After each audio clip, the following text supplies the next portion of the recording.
There we go. Got it. Right. So hopefully that should be about to go on there now. Excellent. So I have no idea what's going on with this square thing. I'm trying to remove it. I've just tried a few different things. I'm still trying my best. So here we go. So that's appeared on the screen now.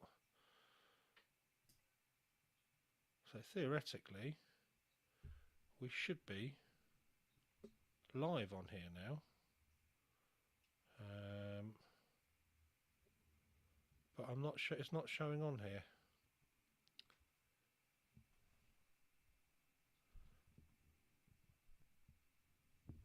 So what's going on here then? Are we delayed somehow?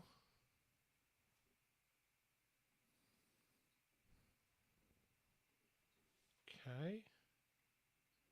Ah, right. So we are live on here now. I need to mute this. Right, there we go. There we go. So I am live on YouTube now. I was just very confused as to what's going on. Hello, folks. Apologies for the confusion there. Thomas Benjamin Wild, Esquire here. I am now live on YouTube, it would appear. I'm just setting up all my settings on here. I'm ready to go. So I can see quite a few people already on here, which is great to see. So apologies for the look of confusion there and for the little bit of time I just spent staring at my screen blankly. But let's get going with this, shall we? Let's get going. So if everybody can hear me okay, can everybody hear me okay? Do let me know that you can hear me. So there's quite a few people watching now. I can see Ellie, I can see Brian, names I reckon, Joey. Hi there again. Great, so we're loud and clear apparently. So this is great. So welcome to an evening of spooky songs and stories. Now, before I begin, I have to let you know I'm currently recovering from COVID. And so that is affecting my ability to sing for long periods of time. I'm keeping my fingers crossed that I'm going to have recovered okay in time for the start of my autumn tour next Wednesday. So I'm testing every day at the moment. But hopefully, I should be coming to see you in Nottingham, folks, without any kind of problem. So the idea for this evening is I'm going to be playing some songs. I'm going to be sharing some spooky stories with you. And also getting you to share your spooky stories with me. This is a bit of an experiment, really, through necessity, because I didn't want to have to sing for a long period of time. And so what I've kind of done is I've stolen the format for this evening from a lovely chap called Piers Corley. Piers, if you are watching, I was inspired by your song swap that we did the other week. So I'm going to play a song, and then I'm going to invite my special guest, the excellent Mr. Chris Tavener, to play a song. But between those, we're going to have discussions about all things spooky as well. Okay, so when you hear this music, you'll know that we're going to start telling some kind of creepy ghost story or tale. Hopefully you can hear that as well. But yes, so do sit back and relax and make sure you're commenting, make sure you're adding your own comments into the discussion topics that we have, because we will be looking at those this evening, and bringing you into that conversation as well. So I'm going to start off with a song. I'm going to stop this music now, and I'm going to start off with my first song, which actually comes from a film from 1986, which was a bit of a turkey when you watch it back, but it was great when I was a kid. And this was the first time that I came across this particular actor who sang this particular song. And I'll talk more about that in a second. But people who are my age might recognise this. I wouldn't change places with anyone tonight. We'll carve pumpkin faces and watch the witch's flight. Every human heart will shudder. Every soul will shake with fear. Tonight, the creepiest. Tonight, the scariest. Tonight, the most wonderful night of the year.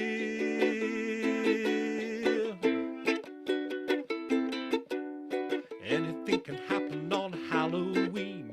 Your dog could turn into a cat. There may be a toad in your bass guitar, or your sister could turn into a bat. Christmas time brings the snow. Summertime brings the sun. But on Halloween, your blood begins to run. Something spooky's going down now. Anything can happen on Halloween. It's better than a video. Gremlin's gonna mess up every cassette from London to Idaho.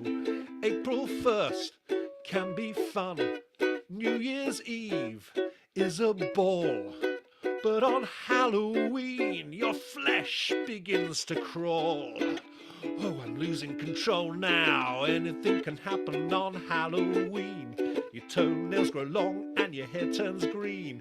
Your teacher could become a sardine. Your dentist could turn into a queen. Has anybody seen my tambourine? I may start playing, begin the begin. The craziest night you've ever seen. This hairy, scary, creepy, crawly Halloween.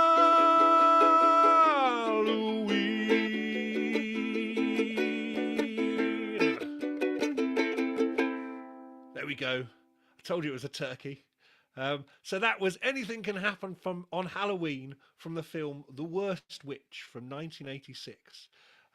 You may have seen the TV series The Worst Witch that's been on Netflix.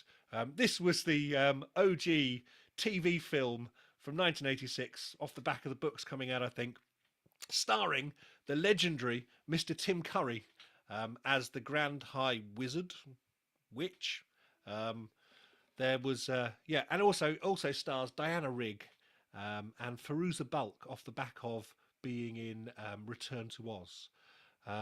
So that's my first experience of the legend that is Tim Curry. I'm going to be asking people where their first experience of Tim Curry was as well. So that's going to be one of the questions that I'm going to be asking this evening. But I would like to now introduce you to a good friend of mine, a chap I'm going on tour with actually next week, the fantastic Mr. Chris Tavener. I'm just going to change the view on this so you can see us both on the screen. So here he is. Hello, Chris. How are you? Hi, Tom. It's very nice to be on your Halloween live stream. Thank you for having me. Fabulous. Now, what I'd quickly like to ask a question, folks, is whether you're hearing crackle on Chris's feed, because I hear some crackling on there. It'd be good to know if you're hearing it as well. So do let me know in the comments on here. So let's just start, Chris. What was your first experience of Tim Curry? My first experience of Tim Curry was, as I remember it, in the Thornberrys. If anyone's seen that series, the animated series, the Wild Thornberrys. Yes, the Wild Thornberrys, as Nigel Thornberry, the father of the family, which is a pretty wild experience of Tim Curry for the very first time. But if it wasn't then, because I didn't really appreciate who Tim Curry was at that time. So if not for that, then it would be the Rocky Horror Picture Show. Probably. Yeah, so somebody has just mentioned the Rocky Horror Picture Show on here. Obviously, that's one of those films that everybody remembers Tim Curry from. However, Tim Curry's one of those actors that I think he was in a lot of things that we didn't realise growing up. And it took me years to realise that he was in the film Legend. Have you seen the film Legend? It's a fantasy film from the 80s. And he stars as a great big red devil in that. He's got massive horns and kind of painted completely red. He's got a big kind of prosthetic chin. And it took me. I didn't realise that was Tim Curry for absolutely years.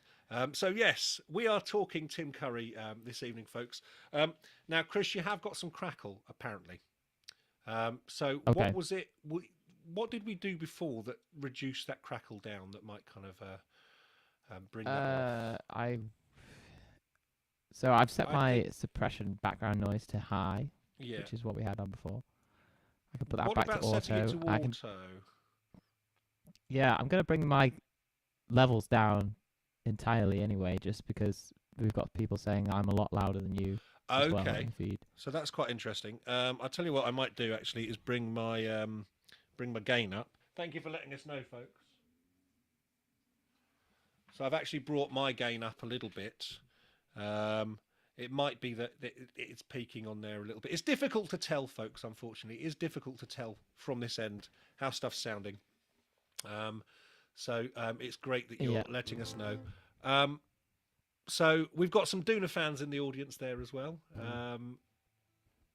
Ian Parker, who was at my Birmingham gig last week. So Ian, it may be worthwhile doing a COVID check. I don't know where I've got it from. I could have picked it up in York at the weekend, but anyway. But there we go. So just quickly, so yes, we're starting our tour, UK tour next week. Starting in Nottingham, hopefully, providing I'm testing negative again. And then we're in Brighton. COVID pending. We're Brighton, Liverpool the following weekend, aren't we?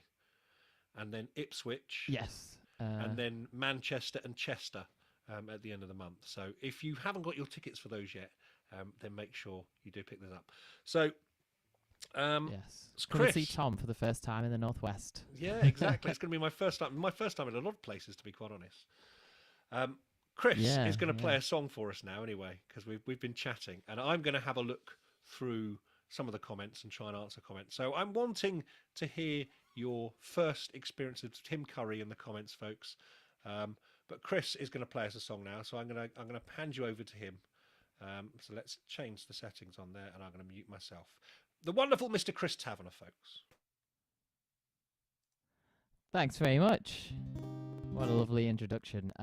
Yeah, please do tell me if there is more crackling, folks, and hopefully it's just adding to the spookiness that I'm coming through almost on a spiritual detector or speaker or something like that. Anyway. So this is a song that I've been aware of for a long time. I've been a fan of this band for many years when I was in my ska band era as a musician. And it's a song by The Specials. This is a song called Ghost Town, originally written about their hometown of Coventry, which had City of Culture last year, so maybe it's not so much of a ghost town anymore. But this is called Ghost Town.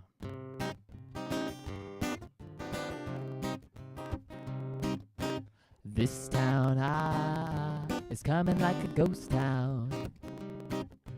All the clubs are being closed down. This place is coming like a ghost town. Bands won't play no more. Too much fighting on the dance floor. La la la la la. La ya ya ya ya ya ya ya ya la la ya. Do you remember the good old days before the ghost town? We danced and sang and the music played in our boom town.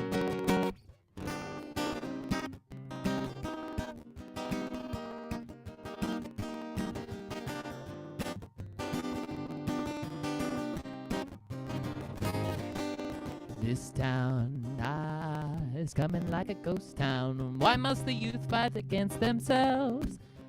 Government's leaving the youth on the shelf. This place is coming like a ghost town.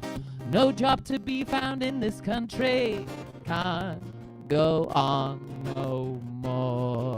with people getting angry. Ay, ay, ay, ay, ay, ay, ay, ay, ay, ay, ay, la, ay, ay, la, ay, ay, ay, ay, ay, ay, ay, ay, ay, la. This place is coming like a ghost town. This town is coming like a ghost town.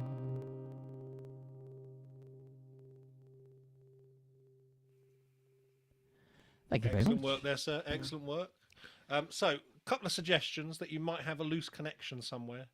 Okay. Because it sounds like somebody's also just said maybe increase the sound card latency. I don't know how you would go about doing that. Excellent. But yes, so anybody who's got any suggestions of fixes for the slightly crackly audio that we're getting from Chris. So why are there oranges in front of him? Is asking there. They're not actually oranges. They're pumpkins. They are pumpkins. I can tell you now. Beautiful perspective. I'll show you for perspective. Very large pumpkins. They probably don't seem it like this on a what's it like a bug eye lens on this camera. No, absolutely. Very large oranges. If you get these oranges. So I've gone for the non-real pumpkins in the background because we've not had a chance to go to Pumpkin Patch this year yet. So lots of people saying that their first experiences of Tim Curry were Rocky Horror Show. So that perhaps says something. Somebody once said you can tell the age of somebody by where they first encountered Tim Curry. And actually perhaps kind of Rocky Horror Show suggests an age demographic. And so I knew who Tim Curry was because he was the voice of Smog Monster from Fern Gully. Yeah, absolutely. Absolutely. The other film that I remember him from was Clue. I don't know if you've ever seen that film, which is kind of a film version of the game Cluedo. I remember watching that when I was younger. So there's lots of things. So he was very obviously in that and was very obviously in The Worst Witch. And obviously Rocky Horror Show as well. But that was perhaps, I was a little bit too young for that at the time. So the other thing that I wanted to try and do this evening, folks, is to tell you some spooky stories. And I'm going to start off with one from my local area. And for this purpose, I'm going to turn a bit of creepy music on. So I can talk to you all about a particular scary story or ghost story from my local area. Now, I live in an area of Bedford that is known in the estate agents as prime ministers, but locally it's referred to as Black Tom, after a notorious highwayman who was around in the 19th century. And he was actually hung on the gallows at where the roundabout for the local Tavistock Street is now.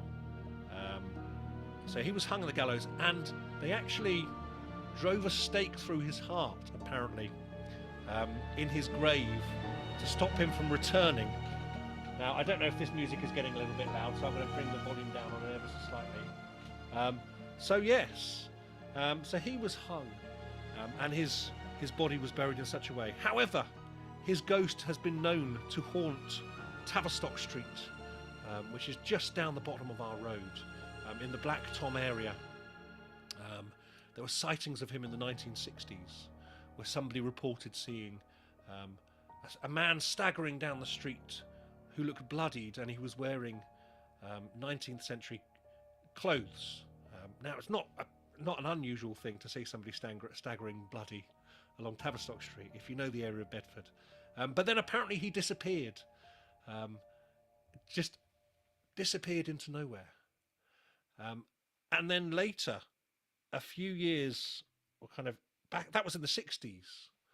And then in the 90s, he was seen again in a similar way. But the person in the 90s just assumed he was a trunk and didn't really pay it much attention until he disappeared and went away.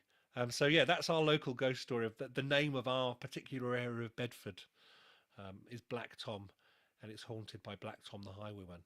So there we go. That's my local spooky story for you from the Bedford area. I've got a few more to tell throughout the evening as well. So let's have a look. Once a meathead stormed into my block, banged his head on the step, and left the building screaming his lungs out. Okay. Very scary story there, folks. So somebody's pointed out that Tim Curry was also in Disney's Three Musketeers movie. And not many people remember that. So yes, that's another Tim Curry film there. Okay, let's play another song. Let's play another one. So this is my second song,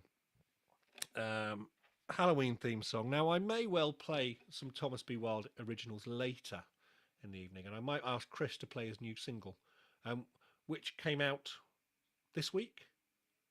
Is that right, Chris? Yes, correct. Yeah. So Chris's new single came out this week. We'll talk more about that in a little while. So Chris had a new single that came out this week. But I'm going to play another song for you now. This is a classic, a much forgotten classic by an artist who gets a bad rap a lot of the time. But I think he's written some absolute bangers. So this is a song by Cliff Richard.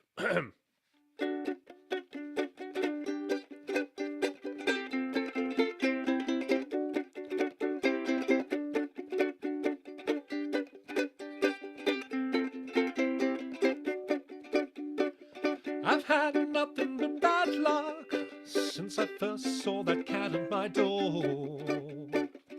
So I came to see you, sweet lady, answering your mystical call. Crystal ball on the table, showing the future, the past. The same cat with those evil eyes, and I knew it was a spell she'd cast. Oh, she's just a devil woman with evil on her mind. Beware the devil woman, she's gonna get you. She's just a devil woman with evil on her mind. Beware the devil woman, she's gonna get you from behind.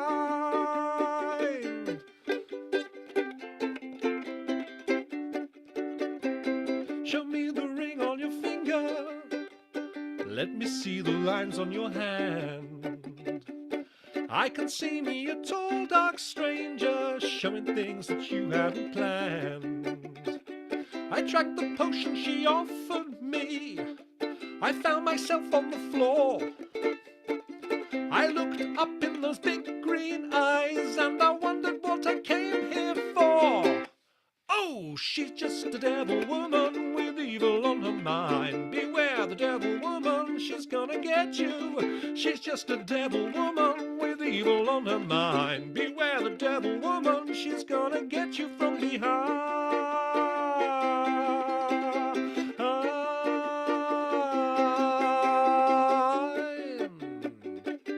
Look out.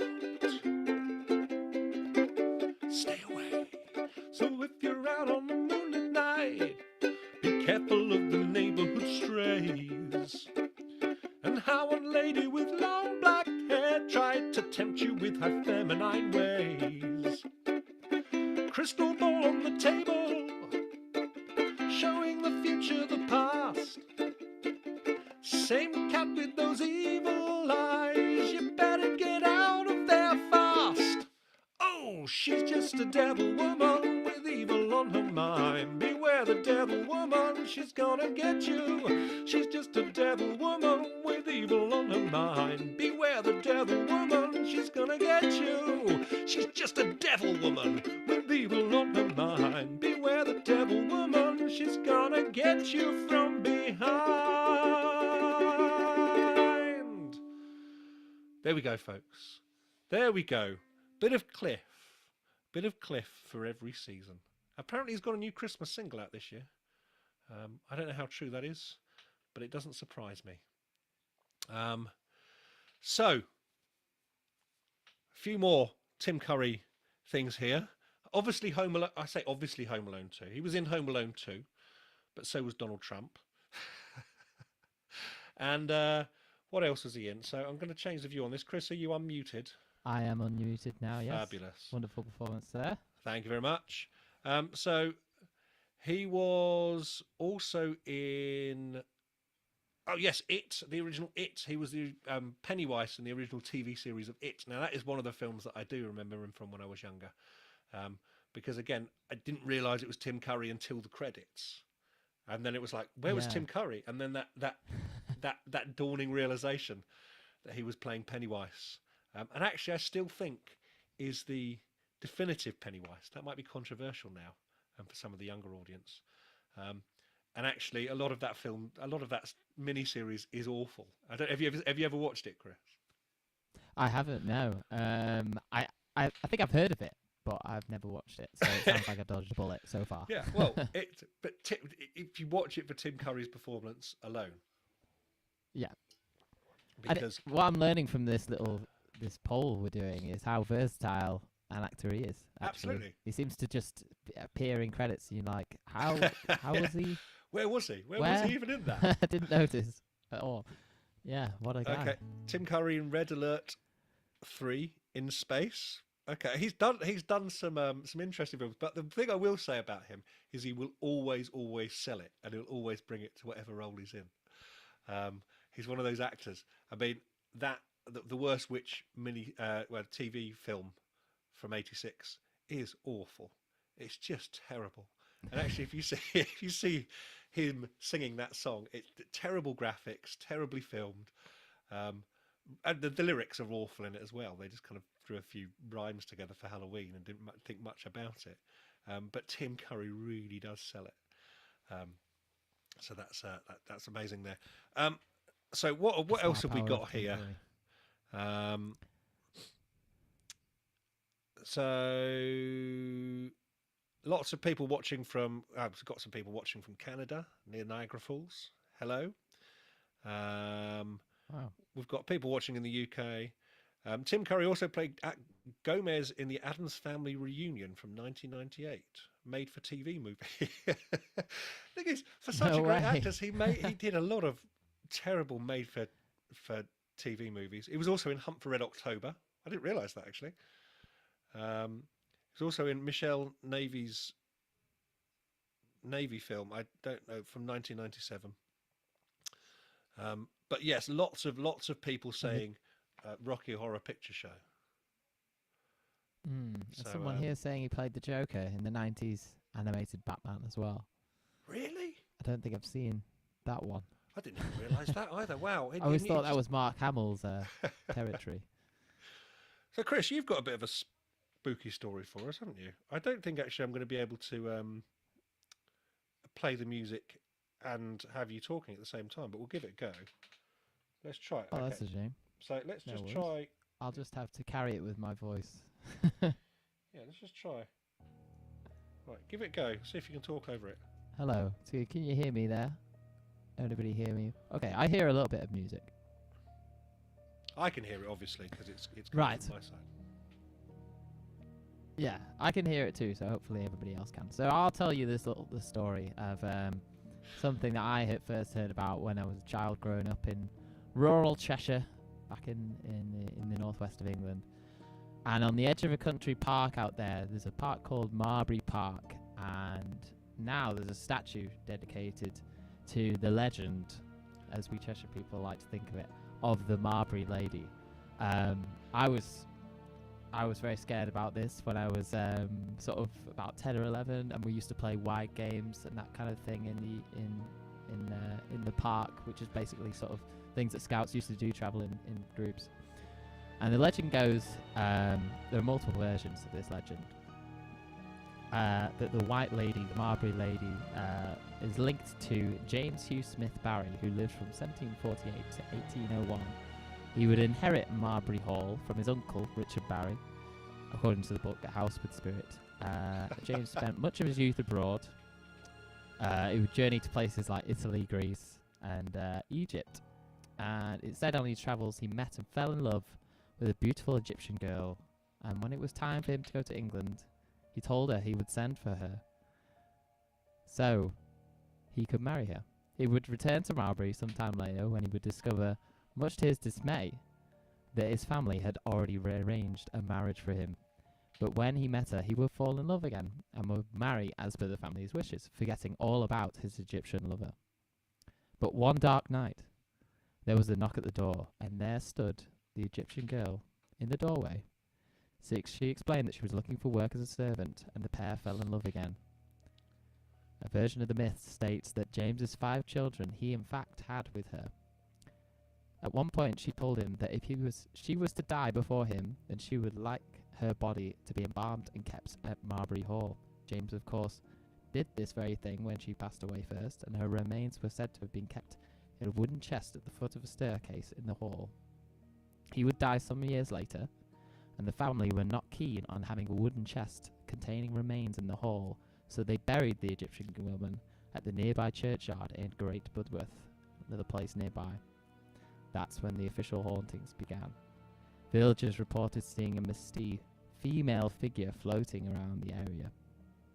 A white lady across Marbury Lane and all the way across the park, as did the servants who worked at Marbury Hall. They also claimed that cupboard drawers and doors would open or close spontaneously. Eventually, the family moved the chest back to Marbury Hall, and the hauntings appeared to stop for a time. But people reported still seeing the chest in the property as recently as 1932, when the building was converted, and it contained money wrappings and bones. And as late as the 1960s and 70s, and on into the 90s, the Marbury lady had recorded sightings of a white figure walking across the misty parks. And that, to this day, still strikes fear in me when I walk through Marbury Park.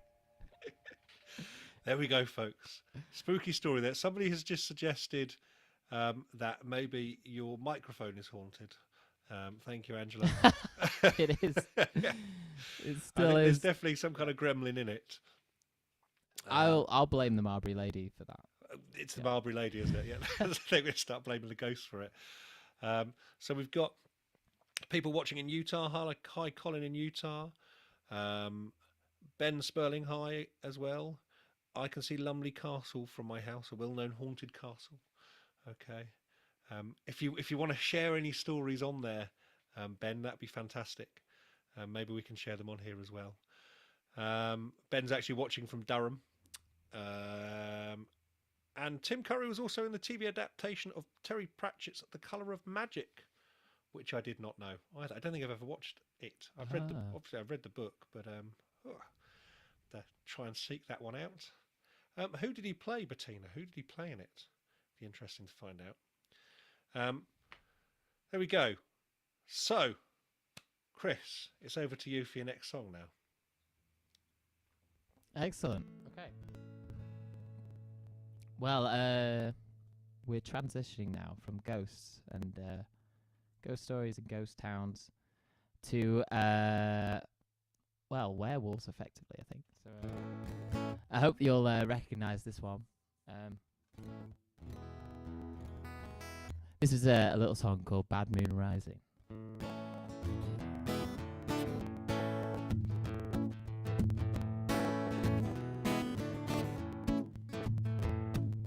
I see the bad moon rising.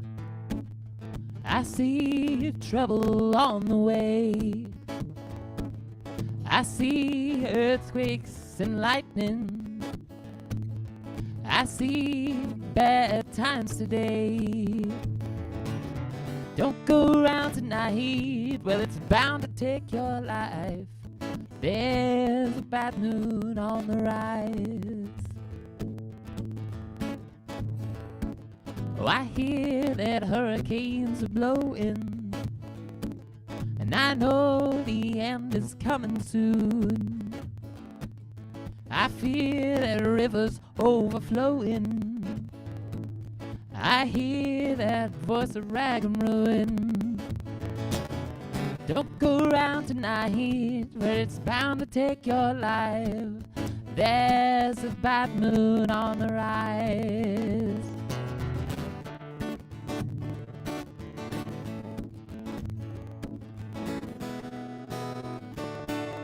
Hope you have got your things together.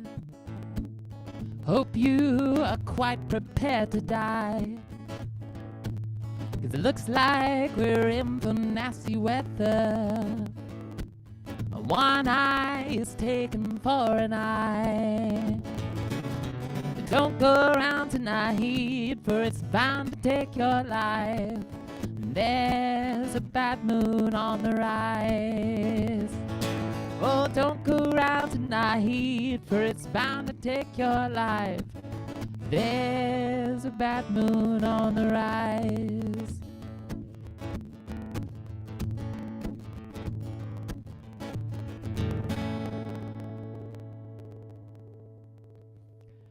Thank you very much. Excellent work, sir. Excellent work. Lots of people talking about American Werewolf London. There, we'll talk about some horror films a little bit later as well, I think.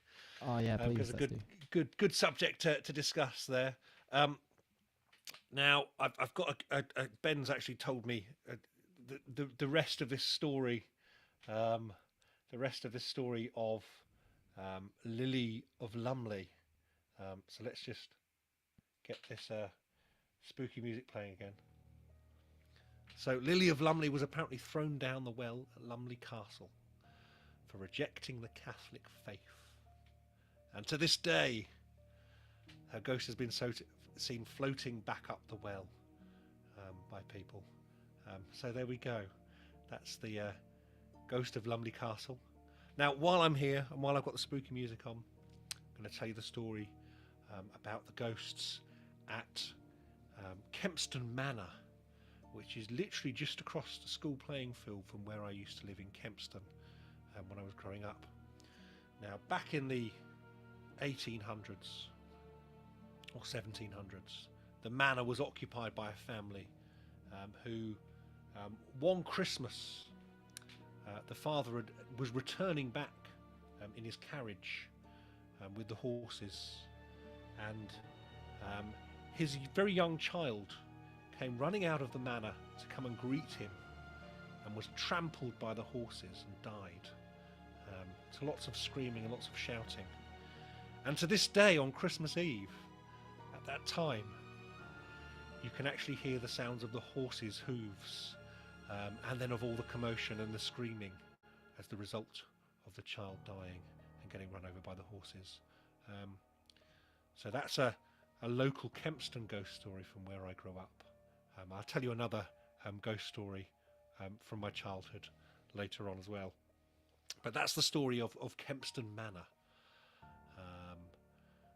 which is a Christmas ghost story, I guess. But it's good for Halloween anyway. It's good for Halloween anyway. So Tim Curry apparently played William Shakespeare in an ITV series, and he was in Rock Follies of 1977. Shane Watson, the Australian cricketer, ran out of a hotel at Lumley and refused to go back. Okay, so that's referring back to the ghost down the well, Lily of Lumley. So apparently, Shane Watson, the Australian cricketer, actually experienced that. Interesting, spooky stuff. Spooky stuff. Now, to jump away from the scary ghost stories, I think it's probably worthwhile just mentioning the fact that myself and Chris are going on tour starting next week in Nottingham on Wednesday. So next Wednesday we'll be in Nottingham, and then the following week on the Friday we'll be in Brighton. On the Sunday we will be in Liverpool. The following Saturday we will be in Ipswich. So that's Saturday I should really have these dates in front 19th? Of me, shouldn't I? I think it's 19th, Saturday the 19th. Hold on a second. Let me just double check. So let me just double check that. So yes, Saturday the 19th. So on the 2nd of November, we're in Nottingham at the Chameleon Arts Cafe. On the 11th of November, we're at the Brunswick in Brighton, or Hove actually. And then on the Sunday the 13th, we're at Jimmy's in Liverpool. On Saturday the 19th, we are at the Smokehouse in Ipswich. And then on Friday the 25th, we're at the Castle in Manchester. And then finally on the 27th, on Sunday the 27th, we are at Alexander's in Chester. So if you want to come along and see any of our shows together, that would be absolutely wonderful, fantastic. It would be lovely to see some of you there.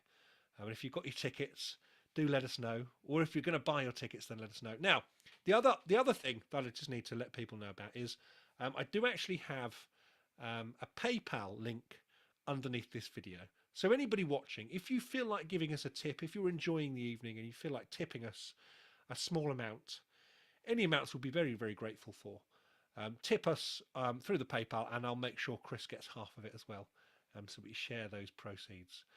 So do that. So Ellie's saying, hopefully we'll both come to Sheffield someday. Now I've actually got a Sheffield gig in the works for next March. So I'll tell you more about that when more things get confirmed. But there's potential I will be coming up to Sheffield next March. So yes, if you do want to tip us through PayPal, then you can. The link is just below the video. I think it's time for another song, isn't it? From me. And while we're on the themes of werewolves, it gives me the perfect opportunity to do this one.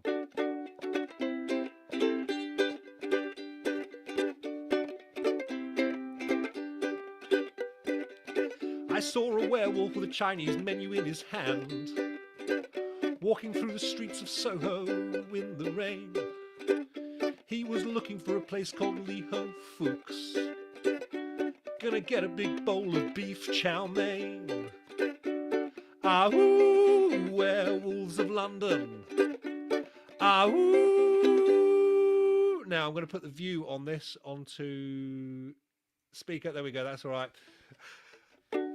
Ah, ooh, Werewolves of London. Ah, ooh. If you hear him howling around your kitchen door, you better not let him in. Little old lady got mutilated late last night. Werewolves of London again. Ah, ooh, Werewolves of London. Ah, ooh. Ah, ooh, Werewolves of London. Ah, ooh.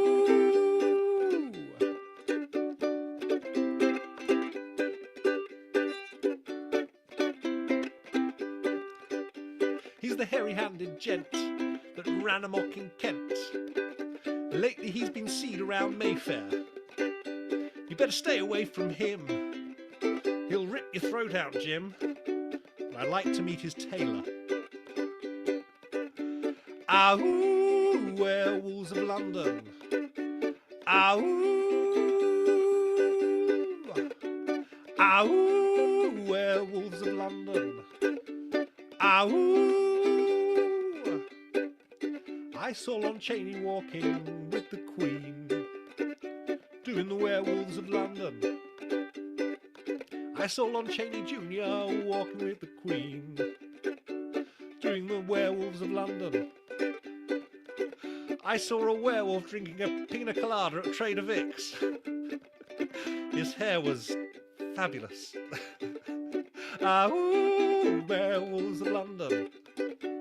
Ah, ooh, draw blood. Ah, ooh, Werewolves of London. Ah, ooh, one more time. Ah, ooh, Werewolves of London. Ah, ooh. There we go. Bit of Warrens of On there. Werewolves of London. As we were on that theme, Chris, as we were on that theme. Love it. Love it. It's yeah, we're keeping it in the theme tonight. Sounded good, Tom. So really nice. Love those lyrics. I've never dug deep into that song and heard them up close, so it was great. I We've got can't some remember. more ghost stories in the chat as well, Tom. We've got a few more, have we? Do you we've want got- to take the lead in one of them, or yeah, yeah? In fact, I'm just gonna. I'll. Did the music with Chris speaking work? I don't know. Let's just try it anyway. There we go. Go on, Chris. I could hear it, so hopefully there's a bit of something here. So we've got a tale split into 3 parts, so I'm gonna have to scroll up to find the original part. So we've got Cold Turtle has written in and said, I went on sailing camp with my class when I was about 14. We were there for about a week and staying at this big old boathouse. Second night we were there, everyone is woken up by this blood-curdling scream from one of my classmates. She claims that this adult woman she didn't know in really old-fashioned clothes was standing over her. Everyone thinks she's lying, but she's not really the type to make something like that up. Still don't know if it was a prank or not, but it was profoundly upsetting. Oh. Oof. Oh. I'd like to know where that boathouse was. Maybe there's some history there Yeah. that we can find out. Need to dig into it. Chris, have you ever had any kind of paranormal encounters at all? I've nothing that I've seen visually. I've definitely been scared a few times. So I was last year. I don't know. It's 2020 now. I went for an experience called A Night Behind Bars at Shrewsbury Prison, and that is apparently very haunted place. And I went for a little walk round in the middle of the night, and that was very spooky. Nothing specifically came to mind, but I mean, this one girl had a phone app out saying looking for supernatural phenomena, and we weren't really sure that was really working. But when we split up from them, we walked elsewhere, and we were walking up these by these cells up at the top, and that bit of it just felt very kind of cold and eerie, and yeah, I'm not sure whether I just felt very unsettled up there, let's put it that way. And I'm not normally easily spooked by. I'm not someone who's a particularly supernatural believer, but didn't like it up there, that's for sure. So the only real one I've had is I used to this is so ridiculous. I used to collect when I was a teenager beer cans and put them on my shelf in my bedroom to look impressive. And one day I was lying on the bed, and one of them launched itself off of the shelf, and I did actually get up and run out because it freaked me out so much. Oh, and another one. When we were students at university, we were watching a program about, you know, how you can kind of record apparently ghost voices if you kind of leave an empty room and just kind of turn up the static and turn up the volume really loud. You can record ghosts. We were watching a program about that, so we decided we would do it, and we took the tape recorder right up to the top floor of the house. There's 3 floors in the house, and we all sat, press record, said hello, is anybody there? Left it up there, came back downstairs, and we all sat in the living room to make sure that nobody went up there. The TV volume was down as well, so it wasn't picking that up, and we all sat looking at each other for a good kind of hour or so, and then we went up and picked up the tape recorder and started listening to it back. I started to get a little bit freaked out by it, just through power of suggestion, and so we started playing it back, and we were eventually saying, "Oh, there's nothing on here. There's nothing on here," and then we just heard this kind of noise, kind of like of somebody making some kind of strange noise into it, and my housemate literally threw the tape recorder across the room, and we all got as far away from it as we possibly could. So yeah, that was quite freaky. So I definitely think there is something out there. I'm open to the fact that there might be ghosts out there. Actually, talking about all of this stuff is going to mean that I'm going to freak myself out and not be able to sleep. So have you got another song for us, Chris? True. Yes, I have. Let's see. So this is another song that I kind of go way back with. This is one of my. I got into this band, Talking Heads, a long time ago. And I absolutely love this song of theirs called Psycho Killer. It goes like this.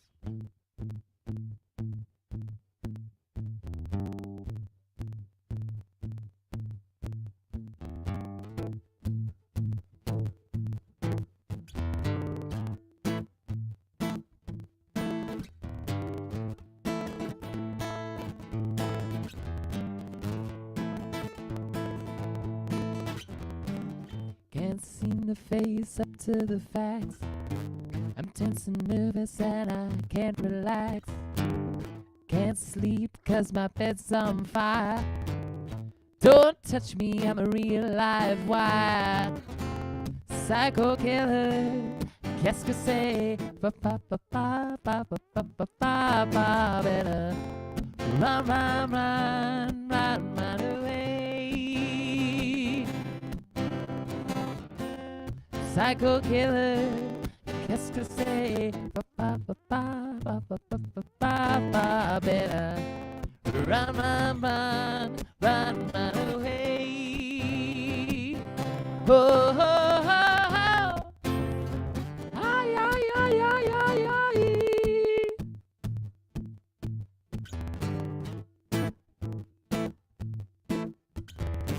You start a conversation and you can't even finish it.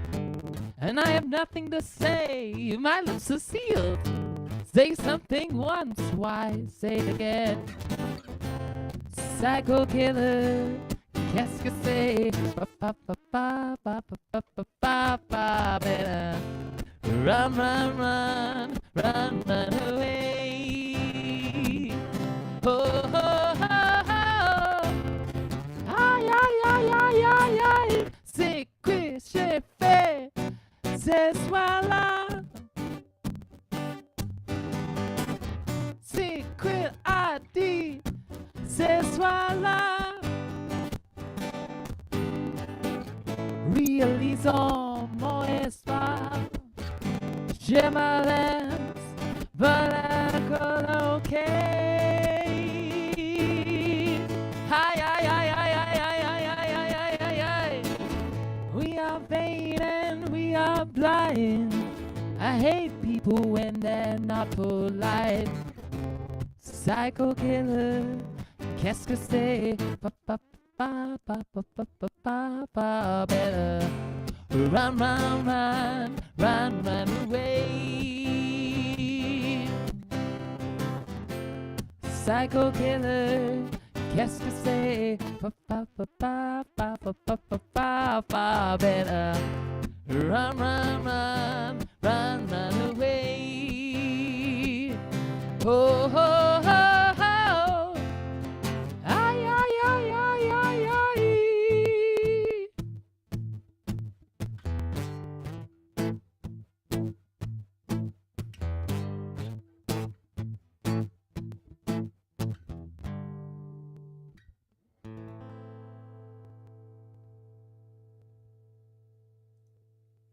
Excellent work, sir. Excellent work. Now, I used to Thank you. do a cover of that with a band that I used to be in a good 10 years ago. It's good to hear. Great song.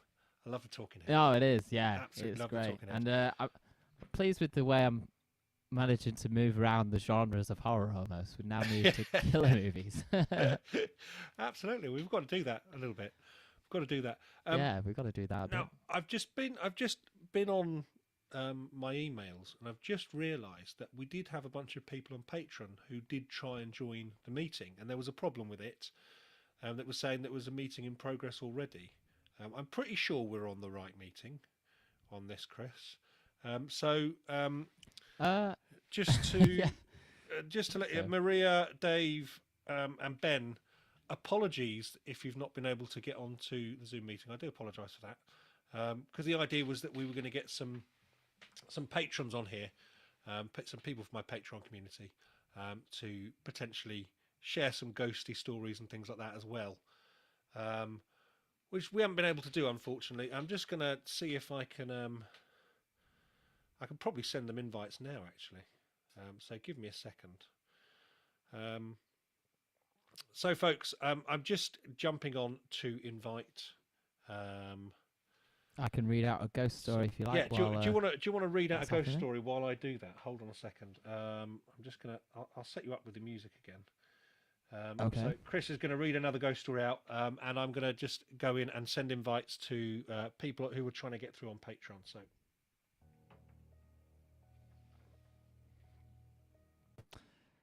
Okay.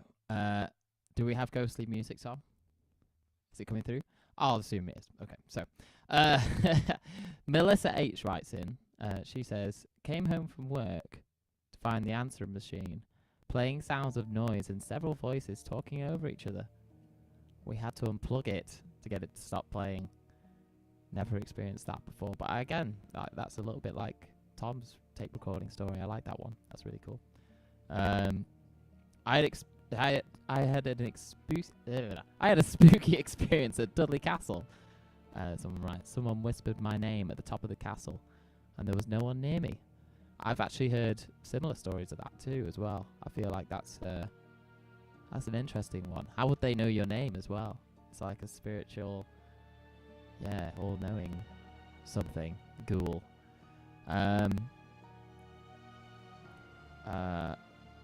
Someone writes here, I feel sad now because the place where I live in literally is the most uneventful place ever. Absolutely no ghost stories or anything. The only interesting thing is there used to be a Viking settlement. Now there might be something there. There might be some ghostly stories, I'm sure, associated with that. There's always burial grounds, and early settlements have stories connected to them. You do well, Chris. You do well. I'm just trying to work out how to. I'm padding. Do you want to do your next song? I can do. I've got a couple more here, actually. People are helping me out, which is lovely. Ellie writes in, I had a strange experience a few months ago at Liverpool Adelphi Hotel. Heard banging on windows at night and hearing people walking around. I had no sleep. It was spooky. The Liverpool Adelphi Hotel. I don't know anything about whether that one's connected to a supernatural, a particular ghost supernatural story. Connections. Yeah, I wonder. Where I used to live in York, there was a pub that was very connected to spiritual goings on. I think it was called the Golden Fleece. If anyone's been to York or knows that place, that was very connected. We went past there the other day. Actually, that's supposed to be a very haunted pub, isn't it? It is, yeah. Famously, I've never been there on my own though, which is when I assume that the ghost haunts. It probably doesn't bother the pub goers who are all having their pints. From what I can tell, ghosts in York all seem to be quite friendly. Oh right. Yeah, I mean, from all the stories that I was reading, it's very much a ghost comes and sits in a particular spot, and people hear them, and don't particularly do very much mischief. So that's quite interesting. If anybody is in York, it'd be interesting to hear. Right, folks on Patreon, I have updated the link on there to be the link for this particular meeting. So if you do want to come and join us actually on Zoom rather than through YouTube, then you are very, very welcome. I huge apologies for that. So Maria's saying that they left a Zoom meeting and came onto YouTube. Regardless, actually, I will be able to allow you into the meeting if you do. If you do feel like coming and joining us on Zoom, I do apologise. The idea is to give people front row seats who are patrons. So if you do want to come and join my Patreon community, then you can find the link to that below. Anyway, I think it's my turn for a song now, isn't it? I think it. Yeah, I think so. We're 3 each now, aren't we? On So this is kind of a little bit more kind of a traditional ghost story song. So this is a song that I remember hearing from when I was younger, and it's about the Tower of London.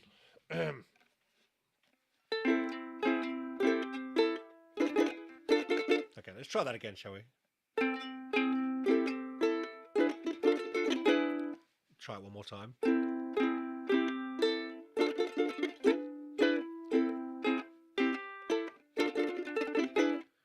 In the Tower of London, large as life, the ghost of Anne Boleyn walks, they declare.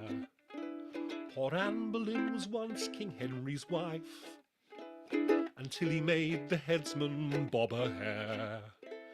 Ah yes, he did her wrong long years ago, and she comes out at night to tell him so. With her head tucked underneath her arm, she walks the bloody tower. With her head tucked underneath her arm at the midnight hour. She comes to haunt King Henry, she means giving him what for. Gadzoot, she's going to tell him off for having spilled her gore. And just in case the headsman wants to give her an encore, she has her head tucked underneath her arm. With her head tucked underneath her arm, she walks the bloody tower.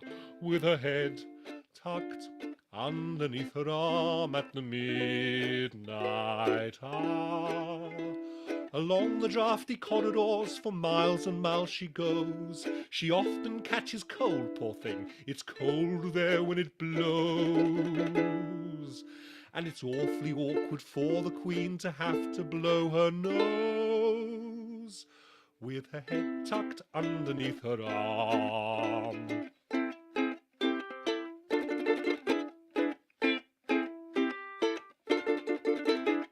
Sometimes gay King Henry gives a spread for all his gals and pals and ghostly crew. The headsman carves the joint and cuts the bread. Then in comes Anne Boleyn to queer the do. She holds her head up with a wild war whoop, and Henry cries, "Don't drop it in the soup." With her head tucked underneath her arm, she walks the bloody tower. With her head tucked underneath her arm at the midnight hour. The sentries think that it's a football that she carries in, and when they've had a few they shout, "Is England gonna win?" They think it's Harry Kane instead of poor old Anne Boleyn. With her head tucked underneath her arm, with her head tucked underneath her arm, she walks the bloody tower. With her head tucked underneath her arm at the midnight hour. One night she caught King Henry, he was in the canteen bar. Said he, "Are you Jane Seymour, Anne Boleyn, or Catherine Parr? Just how the sweet sand fairy, Anne, do I know who you are? With your head tucked underneath your arm." There we go. Bit of history lesson there, folks. Bit of a history lesson. Love that one. That was so good. So that's I remember Stanley Holloway's version of that. It's an old music hall song. So I remember Stanley Holloway. Do you ever come across Stanley Holloway at all, Chris? I haven't. No, it sounds like I should have. By Good the old, sounds of that song, that was great. Good old northern music hall singer. His most famous one was a story called The Lion and Albert, which is basically a story with a piano part behind it, about a child that gets eaten by a lion at a zoo, and his parents try and claim the insurance money. It's glorious. So yes, that was with her head tucked underneath her arm. So I think we've had Maria join on the from Patreon. She's added a story into so the Maria's in there. Had an incident in New Orleans and St. Louis Cemetery. Let's hold on a second. Let me just we've got to have the suitable music in the background. You see. We had an incident in New Orleans, St. Louis Cemetery that involved the voodoo spirit Exu. He hid our camera and we couldn't find it until we promised him a sacrifice. What did you have to sacrifice? We still have a box with his candy sacrifice in our house. We don't want to throw it away just in case. So I guess the idea is that you kind of have a sacrifice that you give to people or give to the spirit in order to avoid being cursed or whatever.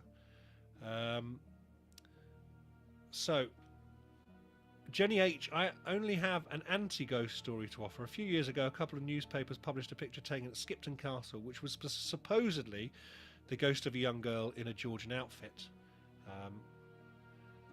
And the owner of the castle sent it to our medieval reenactment group, and we all recognised it as a really bad blurry picture of one of the younger members of the group.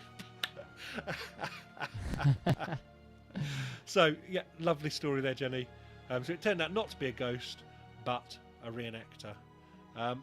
Okay, so Maria has just joined us on Zoom now, and I'm going to have to get you to speak, Maria, because your costume looks to be absolutely fabulous. So say hi, Maria. Thank you. That's why I wanted to be on for just a brief period. I was all dressed up with nowhere to go. That's a fantastic outfit there. Thank you. Outfit there. So the question, Maria, the story that you told us from New Orleans. Can you? Mm-hmm. So I'm assuming that there was a spirit in the cemetery that you were visiting that has a habit of cursing people. Is that right? His name is Ishu. He is a mischievous sprite kind of a spirit, and he's supposedly we were told by the woman who was our guide that he likes to play tricks on people. And when we were at St. Louis Cemetery, that's where Marie Laveau is, and we gave her due. But apparently she felt we did not give her enough of a due, because my husband, after we gave Marie the usual things that you give her, my husband had put down his camera and he couldn't find it. And we looked and we looked and we looked, and we were getting teary-eyed because it was not a cheap camera. And so finally she said, I think Ishu took it. And so I, in a fit of desperation, I said, Ishu, I promise you, we will give you we will go by and give you your candy, because he likes candy. We didn't know that. We did not bring candy for Ishu. And so that's what we did. We said, we will buy you some candy, and it'll be just for you. But just let us leave. And he found his camera like 30 seconds later. Wow, brilliant. So we bought this little empty jar that looks like Marie Laveau's grave, and we put the candy in there, and it still sits in my library. Amazing, because actually, yeah. So it's an interesting kind of getting a stateside story, because where remind me of where you are in the States, Maria? We're in Wisconsin. That's right. So you're in Wisconsin. Oh yeah, we're the ones with the home of Jeffrey Dahmer and Ed Gein. Yes. Yes. An alumni, shall we say? Yeah. Excellent. Just to remind everyone, I am actually recovering from COVID at the moment, so I do apologise if I start coughing at any given moment. I'm keeping my fingers crossed that I am going to have recovered fully for when mine and Chris's tour starts next Wednesday. So just to remind you, that starts in Nottingham next Wednesday at the Chameleon Arts Cafe. Tickets are available. You can, if you follow the link in the comments or in the description on the video, then you'll be able to get hold of tickets for that, as well as for the other dates that are up as well. If you visit tombywild.com, then you can actually find a list of all the dates and venues on there. The other thing to remind people is that you can actually give us a tip below in the description by visiting my PayPal. If you've been enjoying the evening, you fancy leaving us a tip, then you can pay through PayPal there, and I will make sure Chris gets half of it as well. So we've got a little bit of money in there already, Chris, which is quite nice to see. Oh, that's very kind. But thank you very much for joining us there, Maria. You look absolutely fantastic. Loving a that lot costume. of love for Maria in the comments too. Lots of love in the comments. Looking fab, there. should they say, apparently. So apparently there's a whole book about Minnesota monsters, ghost stories, and cryptids. So there we go. So yeah, great work there, Maria. May I say as well, while we're on the tour, Tom, Ellie's come back and said, yes, in fact, the Adelphi Hotel in Liverpool is in fact the UK's most haunted hotel. apparently, and Oh. I've verified this on a Liverpool Echo. So I think we found where you should stay when we're up here in Liverpool, Tom. You can come back with some ghost stories. I don't think I'm gonna stay there. Do you know what? Ghost stuff freaks me out. And on that subject, I mean, what film or TV show has freaked you out the most from sitting and watching it? So if we go back, it's interesting because my exposure to horror films has desensitized me through the years. So I suppose if you go back to what scared me as a kid, it would be really sort of tame stuff like Scary Movie, I suppose. I mean, it's meant to be a comedy as well, but it is actually quite scary. Some of the Scary Movie. So like the first 2 or 3 Scary Movies that I watched on like a school camp with some friends, and that really freaked me out to the point where I went by myself, left the camp, and sat in my room on my own rather than watch the films. So that was like, I suppose, my first exposure. But then I think films like films that have a bit of, they could happen outside of the supernatural in reality freak me out the most. Like films like Saw. Have you ever seen that film? Yeah, that's Where kind it's of sort of gore like violence kind of thing, isn't it? That's kind of gore, violence, horror, that sort of stuff, or like The Purge and things like that, where it's like it's not so much the supernatural, but more just human nature gone savage sort of thing. I think there's a different fear I have of human nature compared to ghosts. Yeah. Whereas, there's definitely a very sensible fear of human nature, but Very, also yeah. a completely stupid fear of ghosts that I have from growing up. So some interesting comments on here. Twilight Zone, Bob has mentioned on here as well. Ellie says The Shining scares me every time. It's so terrifying. Yeah. Ben has just said Alien. Watching that, I mean, Alien did freak me out.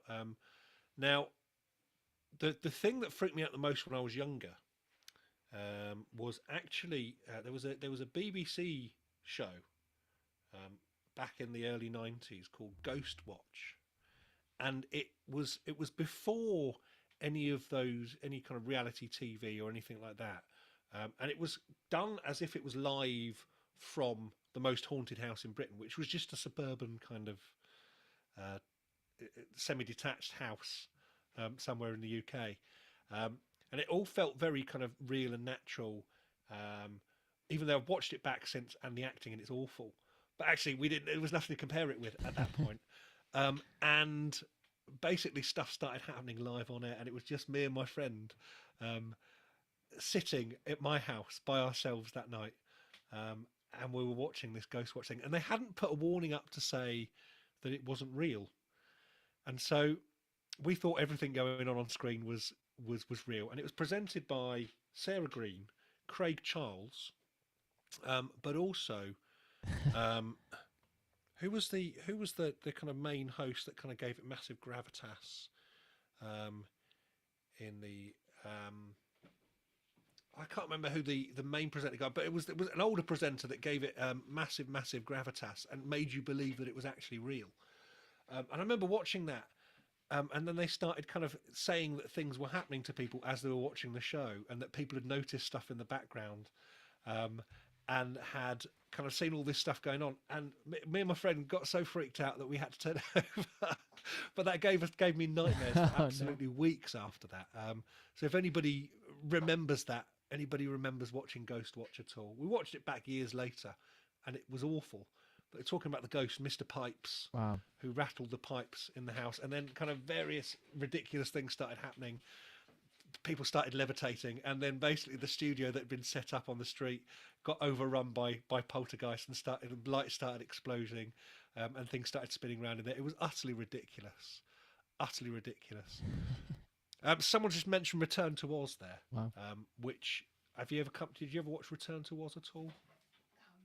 You ever seen Return No, to Oz? I haven't watched that. No, is that over a series, I presume? No, that was it was a film that was made back in the 80s. Michael Parkinson, it was Parky, who was on Ghost Watch, who lent it that kind of gravitas, and everybody believed it because it was Parky. So yes, Return to Oz, Miss Extreme '07 has just mentioned. It was the Wheelers in that were utterly terrified, and Mombi, who basically took her head off, and she had kind of glass cabinets with different heads in. So she'd take her head off and replace it, and she was the main baddie. It was utterly, utterly terrifying. Definitely have a watch of that. It's great, and that's massively underrated. Return to Oz and Ghostwatch. They're on my list now. Return to Oz and Ghostwatch. I mean, later on, films like Blair Witch Project really freaked me out. But also Paranormal Activity, I can't watch again. I can't watch any of the other ones because that freaked me out as well. So, yeah, those are the ones that really, really freaked me out when I was younger and really scared me. So feel free to comment with yours as well, folks, and we'll try and mention some of these. So Ben says, the Wheelers were creepy, and the women with mini heads. Yeah, that's what I was talking about. Enfield Poltergeist. What was that? There was one of the Conjuring things that focused on that. See, I quite like the Conjuring films because it gives this kind of creepy sense in them, but then it becomes so ridiculous by the end of it that actually it's not scary anymore. It takes away the fear from that. So Enfield Poltergeist, I remember there being a documentary about that. Darlene said Fantasia. There is that bit at the end in Fantasia with what's the bit of music, Night on Bald Mountain. That's a really kind of freaky bit. But there we go. So I'll try and share some more of these comments that people are putting up as well. So Chris, have you got another song for us? Yeah, I do. Yeah, someone's just put a shout out for Inside Number 9 as well. I've not actually ever watched any of that. No, I've not watched any of that because that's the guys who did League of Gentlemen, wasn't it? Or some of the people. It is, yeah. And they also did a series called Psychoville, which is also pretty. It's a comedy, but it's a dark comedy, and it's very creepy at parts as well. Yeah, Reece Shearsmith and Steve Pemberton, absolutely brilliant writers, and they write some good. They combine that horror and comedy beautifully in Psychoville, and Inside Number 9 is very good too. Definitely should be on your list. That'll be right. I'm going to mute, and you're going to play us a song then, Chris. Yes, well, let's do it. So I was thinking, in case anyone's too spooked by all these ghost stories, I thought I'd do something a little bit upbeat, just to kind of make it a little bit light again after all that spooky stuff. So this is ghost themed again, but I've no doubt you know it. This is a little theme song from, again, film and TV. This is called Ghostbusters.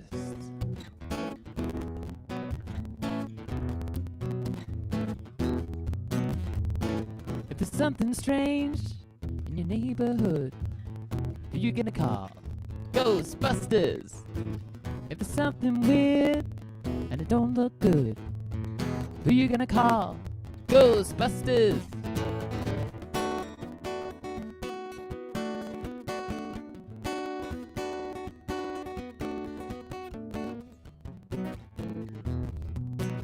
Feel free to join in at home or in the comments with the Ghostbusters. If you're seeing things running through your head, who you gonna call? Ghostbusters!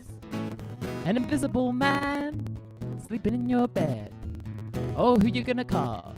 Ghostbusters!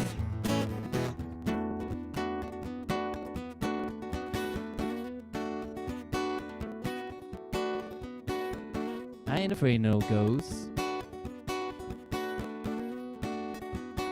I ain't afraid of no ghosts.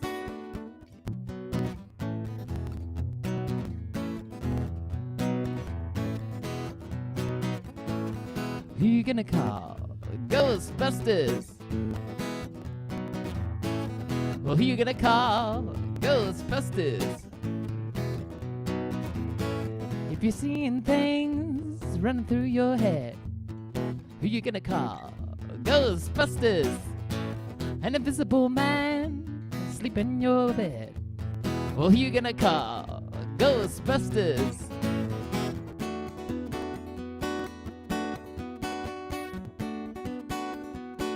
I ain't afraid of no ghosts.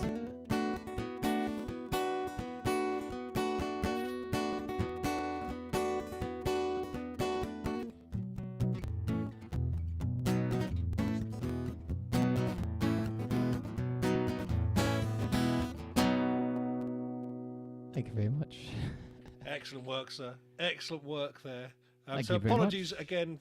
People have pointed out that there is a little bit of crackling on there. So apologies for that. I don't know what we can do about that.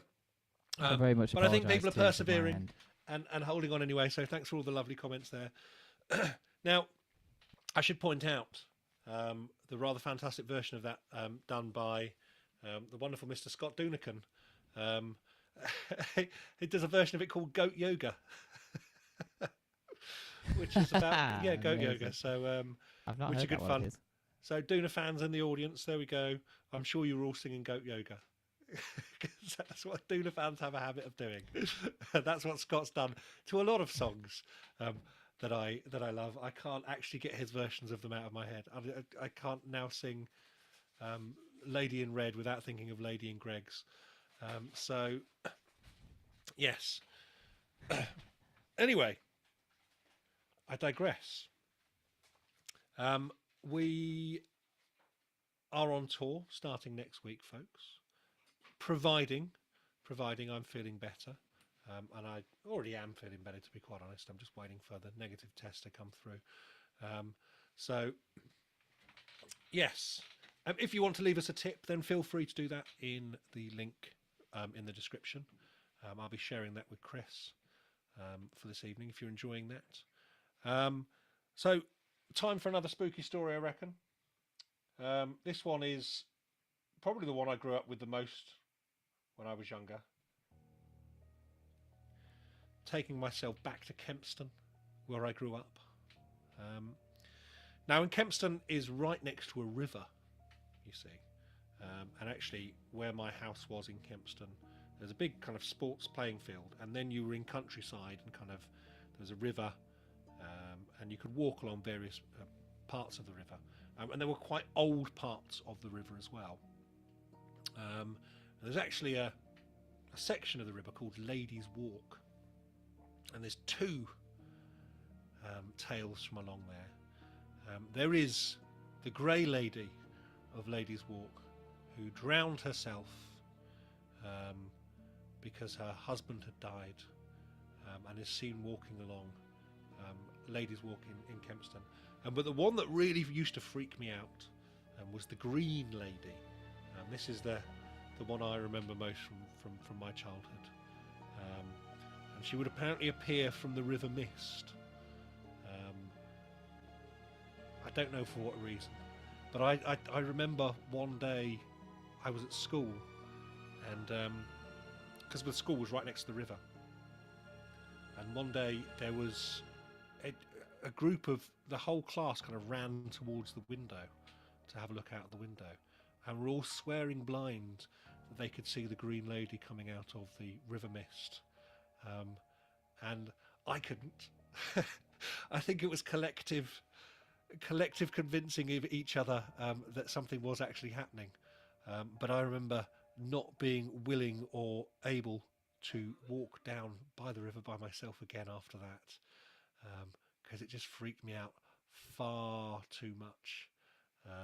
So that was the Green Lady in Kempston.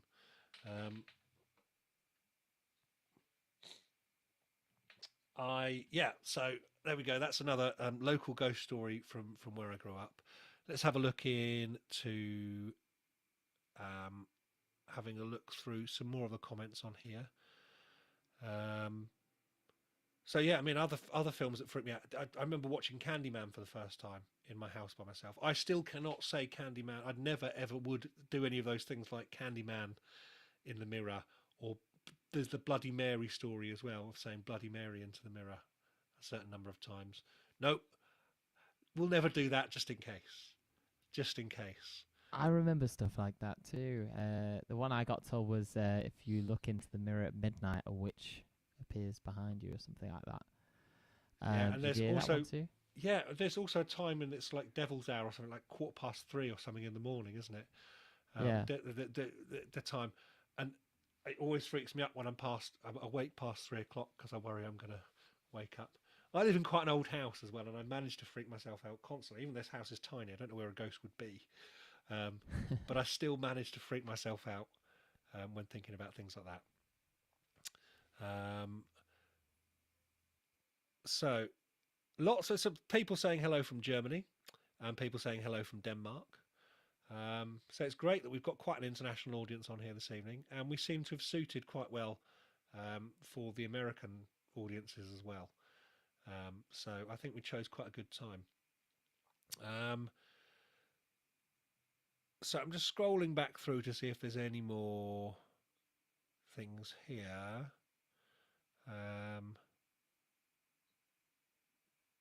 Dead Mountain by Donny Iker was a really creepy book about a group of hikers that went missing in the Ural Mountains. It's a true story and still a mystery as to how they died.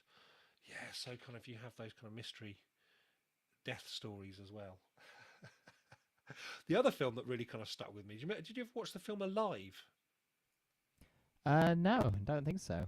That was a film about a true story, in fact, about a rugby team Chilean rugby team, I think, who crashed in the Andes, and they had to survive by eating each other. So they basically kind of survived by eating dead bodies. Yeah, really creepy film that really stuck with me.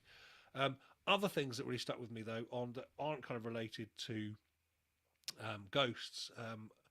There was a film that my parents let us watch when I was a kid, which was animated by Raymond Briggs. So we thought, oh, the Snowman, brilliant. Where the Wind Blows. Have you ever come across that? No, I don't think so. Basically, the main characters in it die in a nuclear war, and you see it all unfold, and you see it happen. A nuclear bomb goes off, and they're hiding in the cupboard, trying to survive on a couple of fruit pastels, and utterly freaked the hell out of me, and stuck with me for years afterwards. In a similar way that Watership Down stuck with me as well. I don't know if you've ever come across that one. Oh, definitely, yeah. That's as a kid. That's not even a kid's film. It feels like that's. It was a cartoon. It was animated. Yeah, and that was about as far as it went. But they were always they all seemed to kind of come out in the '70s or early '80s. Those kind of films. Yeah. Oh, the other one was a British. Terrify that generation. Yeah, there was. I also remember a film called Threads, which was about nuclear war as well. A nuclear bomb going off. I remember very little about it, but images from that stick in my head, like them kind of deciding to eat a sheep, and working out whether it's contaminated or not. Just I think it's one of it's those ones that kind of bring it very close to home. And the reason that Paranormal Activity freaked me out so much is because it's just a kind of normal suburban house. Yeah, true. Have you seen that film at all? I haven't. No, I'm aware of the concept though. Yeah, the poltergeist and that kind of those thing kind of power over. of suggestion films were the ones that always freaked me out more than anything else. Yeah, definitely.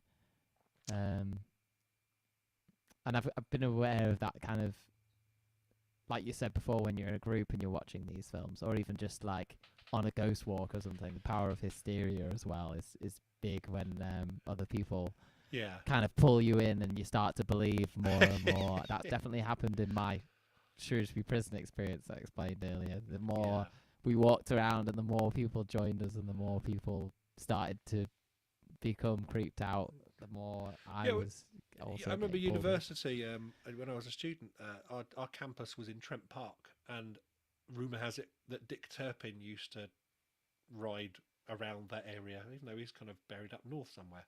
Apparently Dick Turpin's ghost can be seen around Trent Park. So we used to go looking for Dick Turpin and freak each other out, walking around in the dark, basically, which is always quite fun.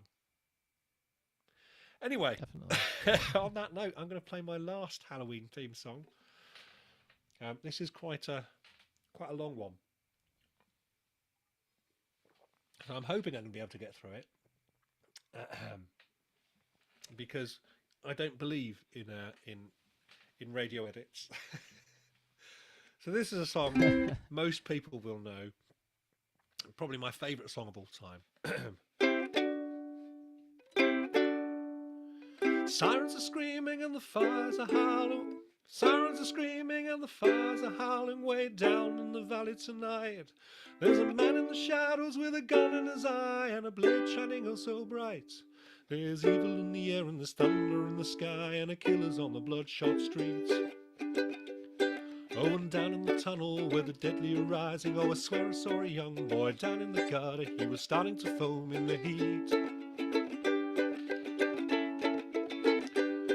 Oh, baby, you're the only thing in this whole world that's pure and good and right. And wherever you are and wherever you go, there's always gonna be some light. But I've gotta get out, I've gotta break it out now before the final crack of dawn. So we've gotta make the most of our one night together. When it's over, you know, we'll both be so alone. Like a bat out of hell, I'll be gone when the morning comes. When the night is over, like a bat out of hell, I'll be gone, gone, gone. Like a bat out of hell, I'll be gone when the morning comes. But when the day is done and the sun goes down and the moonlight shining through, then like a sinner before the gates of heaven, I'll come crawling on back to you. I'm gonna hit the highway like a battering ram on a silver black phantom bike. When the metal is hot and the engine is hungry and we're all about to see the light. Nothing ever grows in this rotten old hole and everything is stunted and lost. And nothing really rocks and nothing really rolls and nothing's ever worth the cost. Well, I know that I'm damned if I never get out, and maybe I'm damned if I do. But with every other beat I've got left in my heart, you know I'd rather be damned with you. Well, if I've gotta be damned, you know I wanna be damned, dancing through the night with you.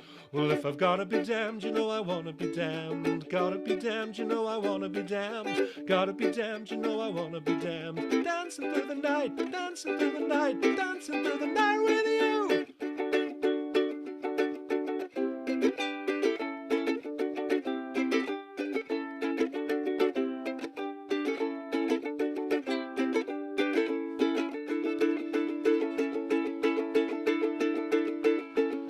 Oh, baby, you're the only thing in this whole world that's pure and good and right. And wherever you are and wherever you go, there's always gonna be some light. So I've gotta get out, I've gotta break it out now before the final crack of dawn. So we've gotta make the most of our one night together. When it's over, you know, we'll both be so alone. Like a bat out of hell, I'll be gone when the morning comes. When the night is over, like a bat out of hell, I'll be gone, gone, gone. Like a bat out of hell, I'll be gone when the morning comes. But when the day is done and the sun goes down and the moonlight shining through, then like a sinner before the gates of heaven, I'll come crawling on back to you. And like a sinner before the gates of heaven, I'll come crawling on back to you.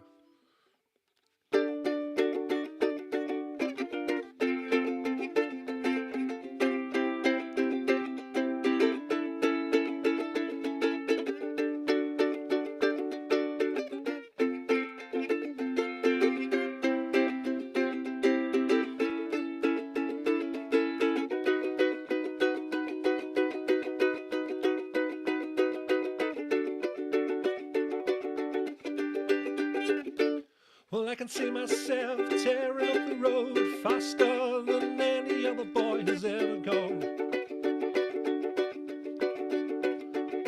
When my skin is raw and my soul is ripe, and no one gonna stop me now, gonna make my escape. And I can't stop thinking of you, and I never see the sun uncover till it's way too late.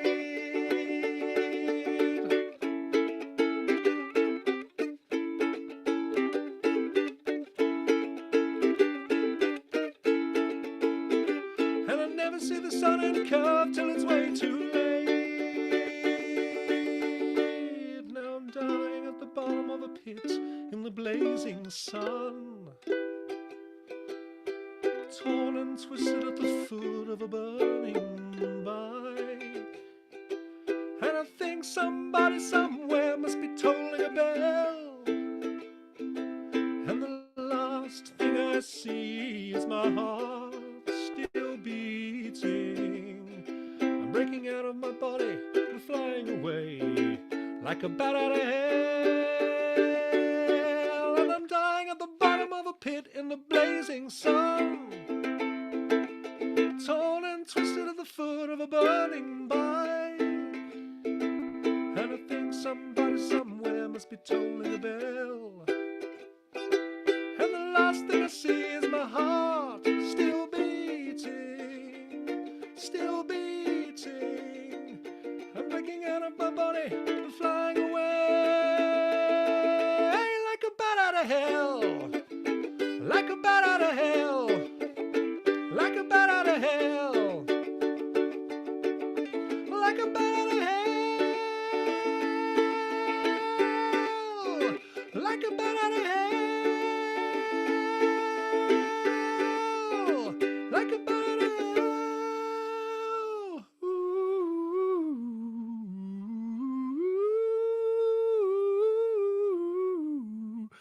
There we go. There we go. Managed to get through it, surprisingly. I think Excellent. my cough is clearing. My cough is clearing there, folks. So a bit of Meatloaf there.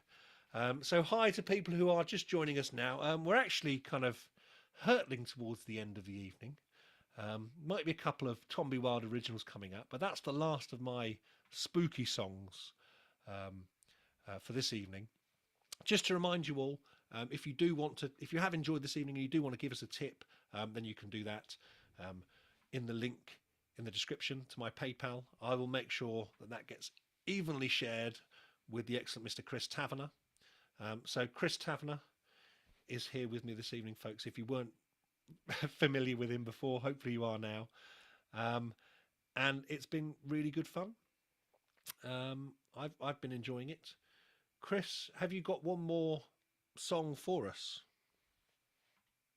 Halloween yes, song. I certainly have, Tom. Yeah, and I'm always impressed, by the way, by that solo performance of Bat Out of Hell. It's quite something to get through. It's such a long song with so many different facets to it. So, hats off as always. I did it with Scott Dunican last week, and we were going to try and do it with without the backing track and just do it the two of us. And I was just like, no, let's do it with the backing track because it hides a multitude of sins, and actually you can mess up and get things wrong, and it doesn't matter too much. So just very quickly, having a look through some of the comments on here. Do you know Warren Zevon's Headless Thompson Gunner? I don't, unfortunately. I'll have a look at that for next year potentially. Toreg. The guy who sketched you a few times, lovely to hearing you live. Yes, I do remember. Fantastic illustrations there. So thank you very much for that. Brilliant. Let's just have a look through here. Please, before or around the weekend, can you do a version of Cry Little Sister? Oh, do you know what? I watched The Lost Boys the other day. Have you seen The Lost Boys? Yes, I have seen that film. Yeah, yeah, indeed, good film. That song With Corey Feldman and stuff in it, isn't it? Now, I wonder if I can find the chords for that. Sister chords.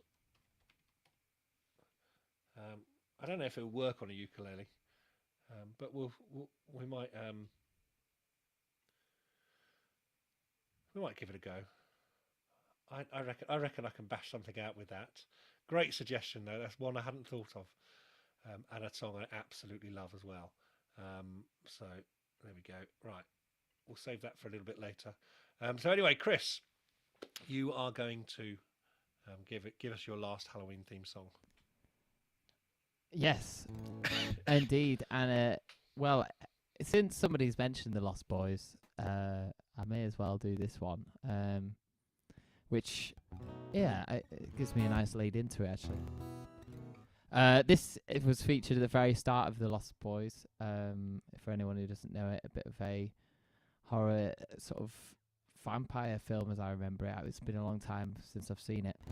And this song plays in the very opening sequence, song famous by The Doors. And I think it's a cover by Echo and the Bunnymen in the horror film in the Lost Boys.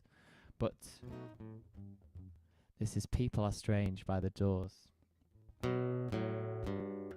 People are strange when you're a stranger. Faces look ugly when you're alone. Women seem wicked when you're unwanted. Streets are uneven when you're down, when you're strange. Faces come out of the rain when you're strange. No one remembers your name when you're strange, when you're strange. People are strange when you're a stranger. Faces are ugly when you're alone. And women seem wicked when you're unwanted. Streets are uneven when you're down, when you're strange. Faces come out of the rain when you're strange. No one remembers your name when you're strange, when you're strange. Alright, yeah.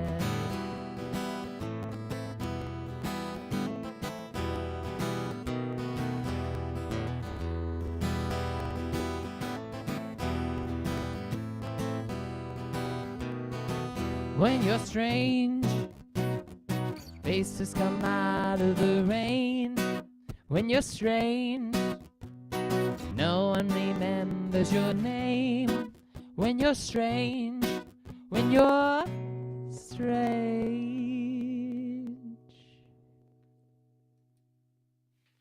Great work, sir. Great work there. Love that song. Thanks very Absolutely much. love that song. And Yeah, it's the great. version in the film is actually the Echo and the Bunnymen version of it as well. Yeah, that's the one. Yeah, yeah. it's It was the it's a first good version I heard. I like it. It was the first version I heard. Is it? Basically, I saw The Lost Boys just before I saw the film of The Doors, and two of those films were quite formative. Oh no. In terms of that. Have we got time for one more spooky story, do we think? I'm going to give you another spooky local story. Put the music on.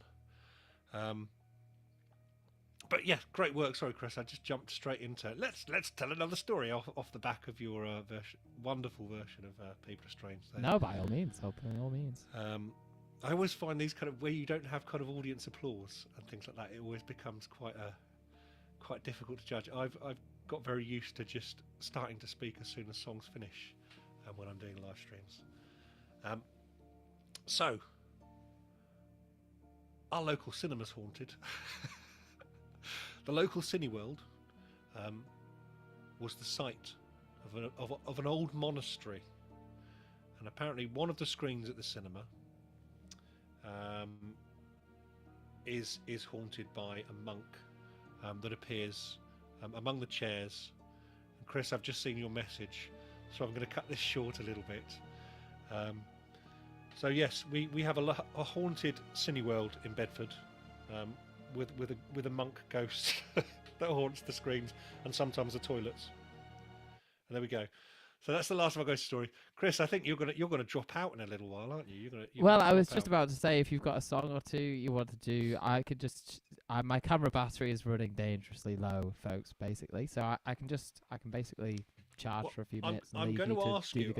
I am going to ask you to do your new single if you can. I know it's kind of put you on the spot. Yeah, I'd love to. Yeah. So I'm going to get you to play your single in a second, which is completely nothing to do with Halloween, but is something seasonal in a little bit. But what I'm going to do is I will, so if you want to kind of let your camera battery charge up, if you mute yourself and then charge your camera battery up for a little bit, I will do a couple of songs, and then we'll finish on some favourites. So I want to give this one a go, actually. Somebody requested this a little earlier. I don't know whether I'm going to be able to make it sound any good, but let's give it a go.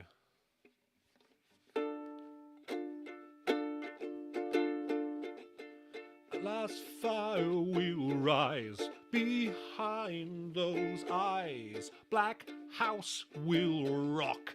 Blind boys don't lie. Immortal fear, that voice so clear through broken walls, that scream I hear.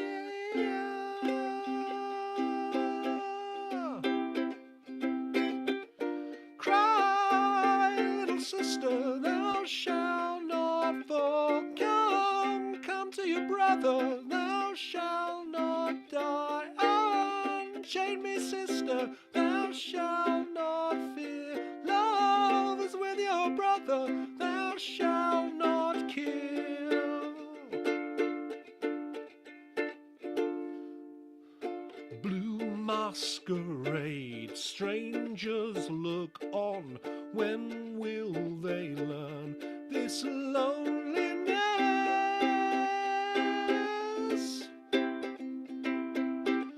Temptation heat beats like a drum deep in your veins. I will not lie. Cry, little sister, thou shalt not cry. Come to your brother, thou shalt not die. Unchain me, sister, thou shalt not fear. Love is with your brother, thou shalt not kill. There we go, folks. I'm actually playing this just from a piece of sheet music I found online. My Shangri-Las, I can't forget. Why were you mine? I need you now.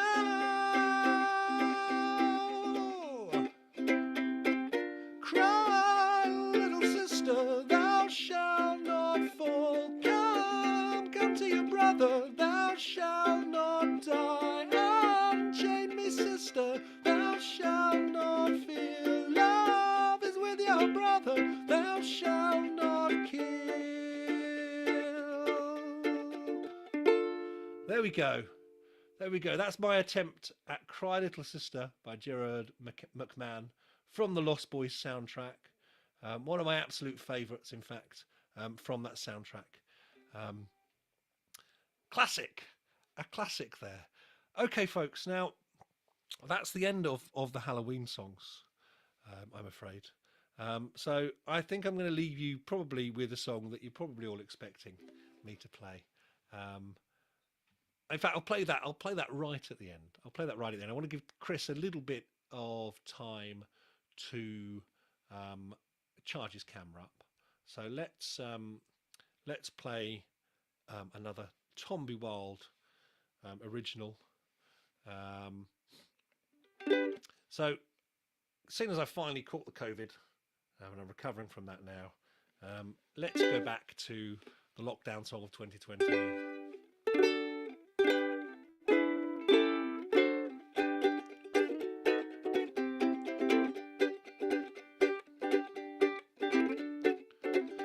There's nothing anyone can do, there's nothing anyone can say.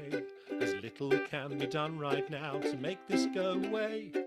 Cliched simple platitudes do naught to quell the dread, and the breadth of gravity just send me crawling back to bed. It's useless in this moment to say we'll get through this somehow. There's time enough for action, but that time isn't now. Soon we can start planning for what may come to be.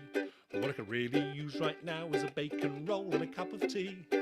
I don't need positive affirmations, I need to scream and bawl. The unrealistic expectations won't help with this at all. This is shit. Well, this is shit. I'm not expecting answers because they're out of your remit. I'm not looking for solutions, just for someone to admit that this is shit, this is shit, this is shit. You're trying to be helpful, and that is always nice. Right now, all logic only grates, so don't try to give advice. I need someone to rant at who'll not judge or take offence from my excessive fucking swearing and my unfiltered sentiments. Stop the pragmatic interventions, just nod and say you'll understand. Pretend I'm not being an unreasonable arsehole and hold on to my hand. This is shit. Well, this is shit. I'm not expecting answers because they're out of your remit. I'm not looking for solutions, just for someone to admit that this is shit, this is shit, this is shit. So let's all sit and just quietly get pissed and drunkenly attempt to overanalyze all of this. We may now be bidding the old times goodbye, so let's not feel too embarrassed to have a bloody good cry. This is shit. Well, this is shit. I'm not expecting answers because they're out of your remit. I'm not looking for solutions, just for someone to admit that this is shit, this is shit, this is shit. Well, this is shit. Oh, this is shit. I'm not expecting answers because they're out of your remit. I'm not looking for solutions, just for someone to admit that this is shit, this is shit, this is shit. Oh, this is shit, this is shit, this is shit. There we go. There we go, folks. My song, written in 2020 on the back of the first lockdown, because I finally have caught this horrible virus after a certain amount of time, after all of that time, currently recovering from it. So keeping my fingers crossed that it's not going to affect any shows coming up. I don't think it will. I'm pretty confident it's not going to. But there we go. There we go. So I will come back to you and play you another song in a little while. Chris, do you think you've had enough time to charge your camera for a little bit to play us one last song? Yes, I do. I will just put it back in the camera now. So I'm going to get Chris to play his brand new single, which came out this week. And is actually a bit of an anthem. I've had it stuck in my head for the last few days, Chris. Is he there? I am indeed. Sorry, I just muted again. That's really nice to know. Thank you very much. I have. I've been humming it to myself. It very much sums up the sentiments that I have and the feeling that I have for this particular subject, which I'm not going to spoil it for you. I'll let Chris explain. So Chris is going to finish on his new single. Don't forget that myself and Chris are going on a mini tour with each other around the UK. So you can catch us in various places. Follow the link in the description to find out where we'll be. I'll remind you of all the places that we're going to be at again. So Chris. Thank you very much. Yes, so as Tom said, this isn't really a Halloween themed song, but it's at least timely. This is a song for everybody watching in the UK will identify, hopefully, with a little bit of this song, and especially people living in England. I'm very sorry for the international folks on the stream tonight, but hopefully you can all appreciate some of the sentiment. This is a World Cup song, an English World Cup song, an England team song, and it's a well-known phenomena here that whenever the World Cup's on, there are certain people who have never been fans of football before who suddenly get drawn in as soon as England start doing the slightest bit well. They suddenly appear out of the woodwork from absolutely nowhere, getting very drunk and making fools of themselves and not really knowing an awful lot about football. Very much you. And it is me too. It's definitely been me as well. Not watching any football or knowing anything really about it, but then suddenly getting very swept up in the World Cup fever. So I wanted to write something about that feeling. Maybe it's happened to you in your home country as well, international viewers watching us tonight. But this is a little song called This Is the One.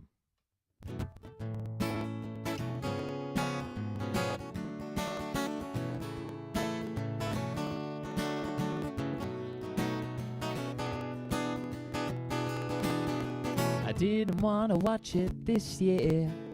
I didn't want to get sucked in. But now I'm skipping work for every England match. screaming when we win.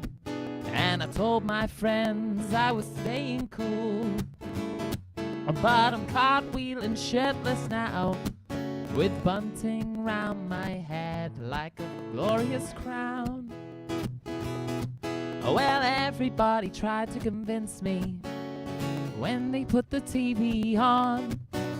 I'm sure I said I just don't care, but suddenly it's all that I want. 'Cause this is the one, this is the one, raising up the jewels relay, singing from the Cornish coast to Whitley Bay. Oh, this is the one, this is the one, it's the only thing I believe in. It's gonna make me proud of where I'm from. Hope isn't gone. England, come on, this is the one.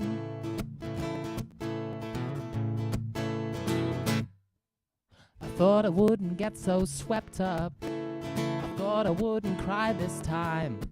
I've declared my love for this England team on a cardboard sign. And I told myself I was staying cool when I booked to get a face tattoo. 'Cause now it's our turn, lads, getting all the way through. Sometimes it can be hard to imagine when you have to wait this long. I know I'm not a football god, but no one's gonna tell me I'm wrong. 'Cause this is the one, this is the one, raising up the jewels relay, singing from the Cornish coast to Whitley Bay. Oh, this is the one, this is the one, it's the only thing I believe in. It's gonna make me proud of where I'm from. Hope isn't gone. England, come on, this is the one. We're praying for the second coming at the shrine of young Bobby Moore. When the three lions are roaring, proving all the cynics wrong, you know I'll be the numpty shouting, pretending I was there all along. 'Cause this is the one, this is the one, raising up the jewels relay, singing from the Cornish coast to Whitley Bay. Yeah, this is the one, this is the one, it's the only thing I believe in. It's gonna make me proud of where I'm from. Hope isn't gone. England, come on, this is the one, this is the one, raising up the jewels relay, singing from the Cornish coast to Whitley Bay. Oh, this is the one, this is the one, oh, it's the only thing I believe in. It's gonna make me proud of where I'm from. Hope isn't gone. England, come on, this is the one.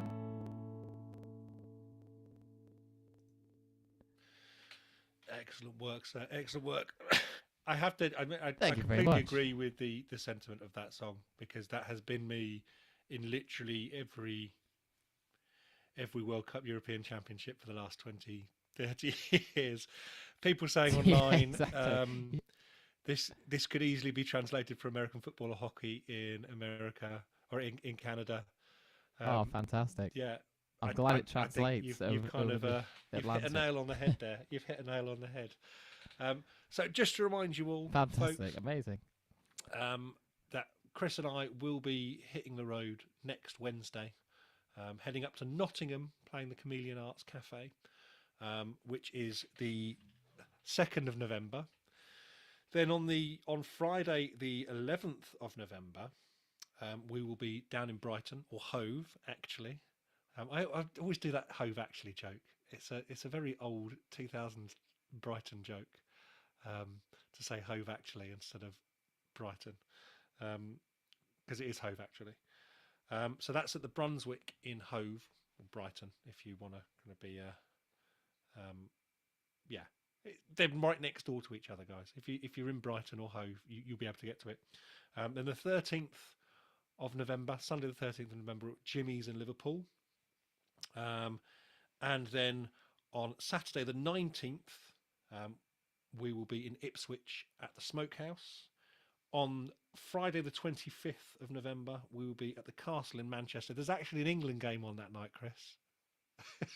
I saw you pointed out to me, which Yeah. it's amazing. I'm gonna have to play it twice or something Yeah. after the result comes in. Hopefully, So it's a good one. actually We'll England see. USA playing there, and then finally at Chester, at Alexander's on Sunday the 27th.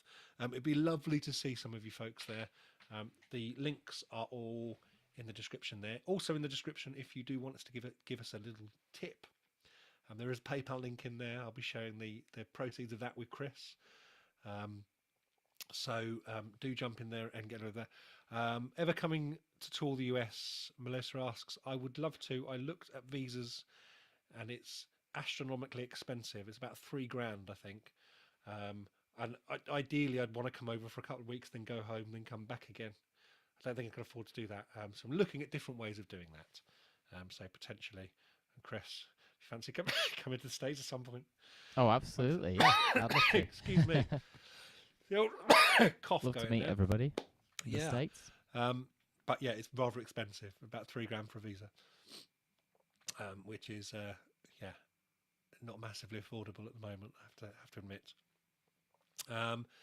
So if you haven't been able to watch the whole of this, guys or folks, then you can. This is going to stay up now on YouTube, definitely for the foreseeable future. Definitely till after Halloween. So if you want to scroll back through and watch all of the whole 2-hour special that we've just done, then do that. Thank you very much, Chris. So where can people get your single? Get that single if they want to get hold of it. So yeah, as you said, it's just come out, this song. It's called This Is The One. It's available on all streaming platforms, Spotify, Deezer, Tidal, if you people are on Tidal. I don't know, some of these obscure platforms. It's on everything you can think of. Yes, so just type in Chris Tavener, This Is The One.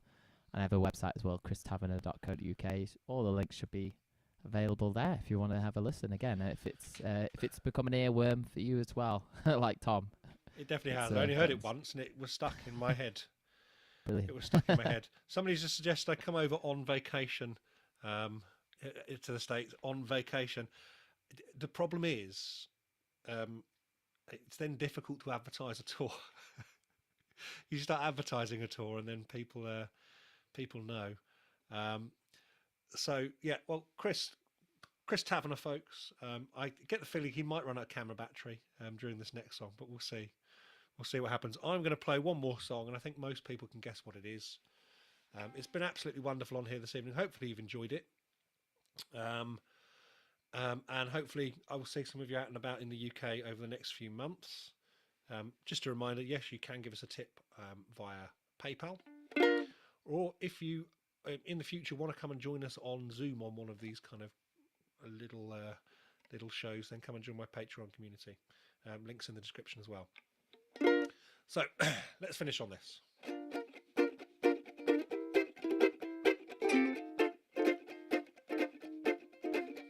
I've tried, and I've tried even more. I've cried, and I can't recall what for. I pressed, I pushed, I yelled, I begged in hopes of some success. But the inevitable fact is that it never will impress. I've no more fucks to give, my fucks have run out dry. I've tried to go fuck shopping, but there's no fucks left to buy. I've no more fucks to give, though more fucks I've tried to get. I'm over my fuck budget, and I'm now in fucking debt.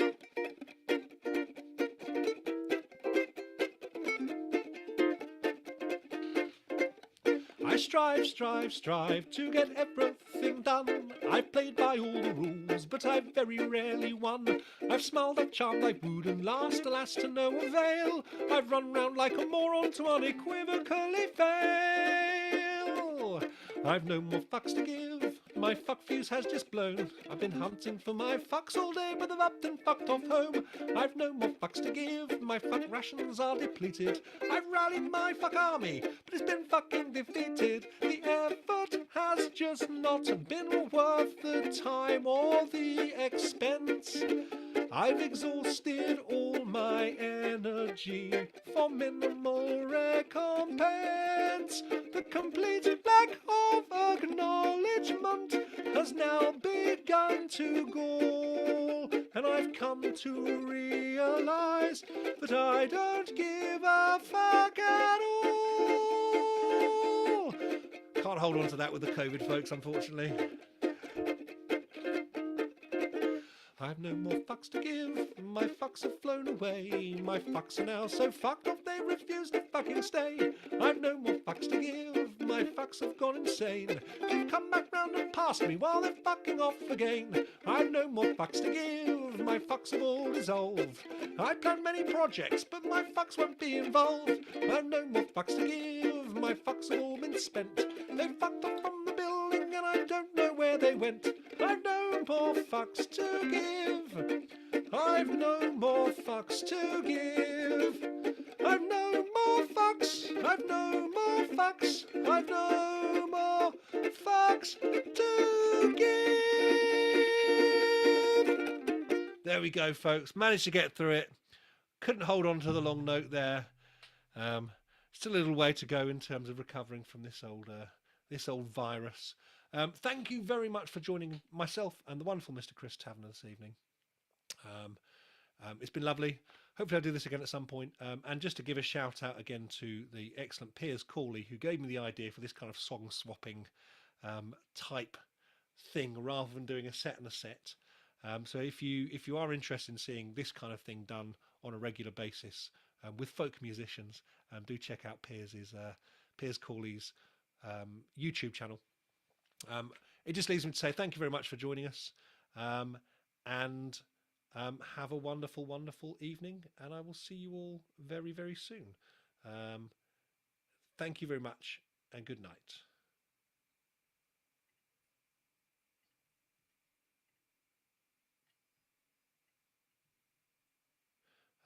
I've got to stop streaming.